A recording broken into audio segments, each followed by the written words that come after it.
It's a very beautiful, very డీసెంట్గా హ్యాపీగా సాగిపోయే ఒక సినిమా అండి. మొన్న మీరు మహేష్ గారి సినిమా చూసారండి? సీతమ్మ వాకిలి చూస్తా అన్నారు కదా థియేటర్లో. చూశాను కదా సార్, చూసారా? చూశాను సార్. సో ఇప్పుడు మహేష్ ఫ్యాన్స్ కూడా మీ సినిమా చూడాలని మేము కోరుకుంటున్నాం. వాళ్ళందరూ కూడా మీకు మంచి సపోర్ట్ చేస్తారు. మీరు ఎస్విసిలో మూవీ ఏదో చేయబోతున్నట్టుగా తెలిసింది, నిజమేనండి? దిల్ రాజు గారి బ్యానర్లో. ఇంకా వేయలేదు సార్, అంటే డిస్కషన్స్ ఏమి ఇంకా ఫర్దర్గా అంత వెళ్ళలేదు. ఏమైనా అనౌన్స్ అయితే చెప్తాను సార్, ఒకసారి కాంక్రీట్గా అయితే చెప్తాను సార్. అవునా?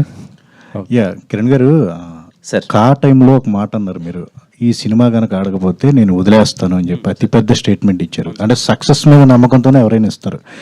భవిష్యత్తులో కూడా అలాంటి ఒక ఇవ్వాలి అంటే మీకు ఆ కాన్ఫిడెన్స్ ఉందా? చాలా ప్రెజర్ ఫీల్ అయి ఉంటారు అసలు ఇచ్చిన తర్వాత. సో అంటే భవిష్యత్తులో ఇస్తారని అడుగుతున్నారు భవిష్యత్తులో కూడా ఎలాంటి స్టేట్మెంట్లు ఇవ్వగలుగుతారా సార్? 100% సార్. ఏముంది దాంట్లో ఇవ్వడం అంటే, ఒక్కోసారి మన సినిమా మీద ఉన్న ఒక నమ్మకాన్ని ఎక్స్ప్రెస్ చేయడంలో తప్పేలేదు సార్. ఇప్పుడు ఈ సినిమా కూడా, ఈ సినిమాలో ఏముంటుంది, ఈ సినిమాలో మీకు ఏం అందించబోతున్నాం, ఈ సినిమా నుంచి మీరు ఏం పొందబోతున్నారు అన్నది నేను చాలా క్లియర్ కట్గా ప్రతి ఒక్క ఈవెంట్లో వీలైనంత క్లియర్గా చెప్తున్నాను సార్.